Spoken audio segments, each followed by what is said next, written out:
होने वाला है वो भी पता करना चाहते हैं। So we have a lot of people lined up today to help us navigate that. Ejaz Chaudhary साहब हमारे साथ हैं, साबिक सेक्रेटरी खारजा। शुक्रिया सर। सर बताइएगा जो साहब सब मसला कश्मीर टेबल पर आ गया है या टेबल पर होगा, तो यही पाक भारत के दरमियान अगर मुस्तकिल अमन का कोई चांस है तो हमें लगता है कि बड़े अरसे बाद ये सामने आया है। ट्रंप साहब ने ऐसी कोई बात इससे पहले तो नहीं की थी। अब इंडिया को एक बड़ा सिफारती धचका भी करना कहा जा रहा है इस बात को लेके। हम अपनी इसे कामयाबी कहें कि हम दोबारा से मसला कश्मीर को सामने ले आए हैं। इसमें तो अब कोई दो राय नहीं रह गई कि बर्रे सगीर का अमन जो पिछले 78 साल से नहीं पैदा हो रहा, उसकी वजह मसला कश्मीर है। हिंदुस्तान अगर डिनाइल में है, उससे इनकारी है, तो उससे हकीकत तो नहीं बदलती। आप देखें, अब सारी दुनिया को पता चल गया। मैं उस दिन जॉन मार्शामर को सुन रहा था, उसने भी उनको इंडियन जर्नलिस्ट को बार बार समझाया कि भाई जब तक आप ये मसला हल नहीं करोगे मामला आगे नहीं जाएगा। और आज डोनाल्ड ट्रंप ने भी देख लिया यही चीज। तो ये हिंदुस्तान को उस डिनाइल से निकलना चाहिए। ये मसला बड़ा संगीन है। पाकिस्तान के साथ बड़ी ज्यादती हुई थी उस वक्त जब ये एक मुस्लिम मेजॉरिटी स्टेट थी। 93% वैली में मुस्लिम थे और सारी जो उसकी पार्टीशन प्लान की अंडरस्टैंडिंग थी उसके हिसाब से एक पाकिस्तान का हिस्सा बनना चाहिए था।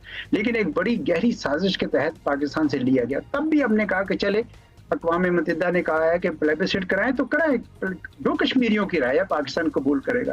आज तक उन्होंने वादों के बावजूद उसको पूरा नहीं किया और हमेशा ये कोशिश करते रहे कि पाकिस्तान पे टेररिज्म के नाम पर दबाव डालते रहे। आज जो कल का जो बल्कि जो वाक़या हुआ उसके बाद से पाकिस्तान ने ये दुनिया के सामने हिंदुस्तान का ये बिल्कुल आश्कार कर दिया दुनिया के सामने कि असल मसला वो नहीं है जो हिंदुस्तान कह रहा है क्रॉस बॉर्डर टेररिज्म। असल मसला तो जम्मू एंड कश्मीर है, क्योंकि इसके लोगों के साथ पिछले ख़ुसूसन 6 साल से बहुत ज्यादती हो रही है। उनकी स्टेटहुड छीनी जा रही है, उनकी मुस्लिम अक्सरियत खत्म कर रहे हैं, उसकी शनाख्त छीन रहे हैं। इसलिए ये मसला हल करना जरूरी है। और खर्चा ये है कि ये और होगा इस वाक़े के बाद वहाँ पे कश्मीरियों के साथ। डर यही है सर। ये भी बताइएगा एजाज चौधरी साहब कि ये सीज़ फायर डील जो है ये अमेरिका ने कराई है और अच्छी बात है, जंग ख़त्म हो गई इसी वजह से। लेकिन एक खदशा ये है कि अमेरिका ने एक ऐसा सीज़ फायर हमास और इजराइल का भी कराया था और उसका अंजाम तो पूरी दुनिया ने उसके बाद देखा कि इजराइल ने किस तरह उस डील की धज्जियाँ उड़ा दी। तो ये मिसाल सामने रखते हुए क्या हमें होशियार रहना होगा कि एक्चुअली एनीथिंग कैन हैपन? नहीं, ये मैं समझता हूँ ये एनालॉजी दुरुस्त नहीं है।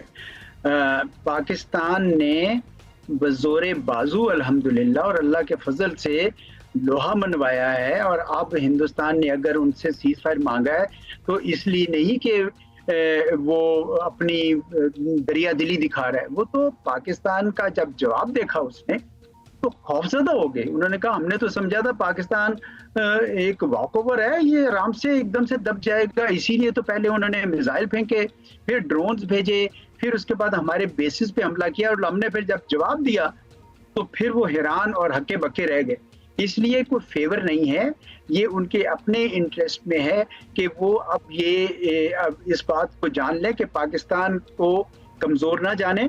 पाकिस्तान के साथ बैठ के अगर बातचीत कर लें तो आपके लिए भी बेहतर होगा। इस तरीके से आप नहीं कर सकते हैं कि कभी पाकिस्तान के पानी बंद कर दें, कभी कोई इल्जाम लगा के हमले कर दें। अब आइंदा ऐसा नहीं होगा। मेरे ख्याल में टर्म्स ऑफ एंगेजमेंट बदल गई हैं और हिंदुस्तान को ये समझ लेना जो है उनके लिए जितना जल्दी समझे उतना उनके लिए। सर अब होपफुली सब ठीक रहे और उम्मीद भी हमें यही करनी चाहिए कि बात कश्मीर पर मुज़ाकरात तक पहुँच गई है तो आगे पेशरफ्त भी हो। लेकिन मुज़ाकरात की मेज़ शायद आपको लगता ही नहीं है कि भारत के साथ बात करना, जिस नहज पे वो आ गए हैं इतने अरसे से बात करने पर राजी नहीं है, जंग से भी बड़ा चैलेंज हो। तो इस डायलॉग से हमें क्या मिल सकता है और रियलिस्टिकली हमें क्या तवक्को रखनी चाहिए? देखिए, अमन की जो ख्वाहिश है वो पाकिस्तान की है, लेकिन अमन को हासिल करने के लिए एक प्रोसेस होगा। अमन कोई डेस्टिनेशन खाली नहीं है, एक प्रोसेस है। अगर बातचीत जो हिंदुस्तान ने पिछले 9 साल से मुकम्मल तौर पर बंद कर रखी है, हत्ता कि स्पोर्ट्स के कॉन्टेक्स्ट भी नहीं होने दे रहे, हत्ता कि अब रिलीजियस जो जाते थे पिलग्रिम्स उनको भी रोक दिया है, तो जो बीमारियों के लिए जाते हैं उनको भी रोक दिया। तो ये कोई उनकी अच्छी रविश नहीं है। बातचीत करने से बहुत सारे मसाइल होते हैं, जिस तरह ज़ाती ज़िंदगियों में बहुत सारी रंजिशें ख़त्म हो जाती हैं अगर हम एक दूसरे के साथ बातचीत कर सकें। इसलिए हिंदुस्तान को मेज़ पर आना चाहिए। अच्छा, मेज़ पर आते हैं तो क्या होगा? पाकिस्तान के लिए बहुत ज़रूरी है कि वो 2-3 आइटम्स जो है ना, उनको प्रायोरिटी आइटम्स दें। सबसे पहला आइटम ही टेररिज्म का होना चाहिए। इसलिए नहीं कि खाली हिंदुस्तान की वो क्या पाकिस्तान के ऊपर इल्ज़ाम है, बल्कि इसलिए भी कि पाकिस्तान ने हिंदुस्तान से बड़ी शिकायत की है कि पाकिस्तान के अंदर हिंदुस्तान की तरफ से जो टेररिज्म किया जा रहा है, खुसूसन बलूचिस्तान में और KPK में, हमें वो मेज पर रखना है। कोई रास्ता ढूंढना है, कोई किसी किस्म का कोई कमीशन बने या कोई ऐसी चीज बने जो एविडेंस तलाश करे और फिर हिंदुस्तान को इल्जाम लगाए, और इसी तरह पाकिस्तान भी कोई एविडेंस उसके सामने रखे और फिर पाकिस्तान भी हिंदुस्तान पर उसी तरह इल्जाम लगाए। तो ये मामला पहला। तो दूसरे नंबर पे पानी है। पानी भी बहुत ही पाकिस्तान के लिए, उसकी हयात के लिए, उसकी बका के लिए, उसकी ज़राअत के लिए बहुत ज़रूरी है। वो मेरे ख्याल में उनको कहना पड़ेगा कि आप ये रोल बैक करें, अपनी सस्पेंशन इंडस कमिश्नर्स को मिलने दें और ये मामलात को लेकर चले। अगर साइड पे आप नेगोशिएट करना चाहते हैं ऑप्शनल प्रोटोकॉल, क्योंकि बहुत तब्दीलियां आ चुकी हैं, जरूर कीजिए, लेकिन ट्रीटी को आप इस तरीके से सस्पेंड नहीं कर सकते। और तीसरा चीज कश्मीर का है, जिसके ऊपर मैंने पहले बात की है कि ये एजेंडा बहुत ही अहम है। कश्मीर के ऊपर अगर जब तक कश्मीर में अमन नहीं आता, हिंदुस्तान को अब तक अंदाजा हो जाना चाहिए कि 78 साल के तक कश्मीरियों ने उनकी जो ऑक्यूपेशन है उसको रेजिस्ट किया है। वो नहीं रहना चाहते हैं आपके साथ, और कितनी बार वो आपको कुर्बानियां दे दे के बताएं। बहुत शुक्रिया मसला एजाज चौधरी कश्मीर साहब। नहीं हल होगा, इस खत्ते में पायदार अमन नहीं आ सकता। हम पहले भी ये कहते थे, हम बीच में भी ये कह रहे थे, दुनिया नहीं सुन रही थी। भारत तो ऑब्वियसली अपने ही जोन में था, लेकिन अब दोबारा जब हम ये कह रहे हैं तो हम उम्मीद करेंगे कि दुनिया सुने, क्योंकि दुनिया ने अब इस मसले की तरफ दोबारा तवज्जो की है या नज़र की है, और अमरीकी सदर का इस मसले की निशानदही करना इज़ रियली इंपॉर्टेंट। यस, क्योंकि मसला तो 80 सालों से चल ही रहा है, मतलब अब 80 या व्हाटएवर बहुत अरसे से चल रहा है। तो शायद इन द न्यू वर्ल्ड, हाँ एग्जैक्टली, न्यू वर्ल्ड ऑर्डर में शायद ये बात नीचे चलेगी और लोगों को, बहुत सी दुनिया को, हमें तो भूलता ही नहीं है, लेकिन वो दुनिया को शायद ये ना याद हो।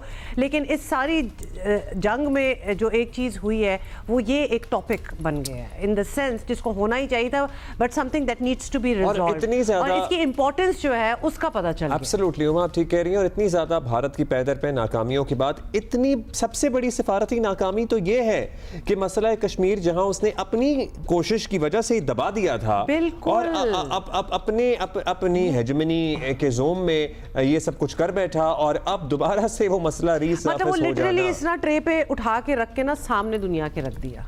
What a fail.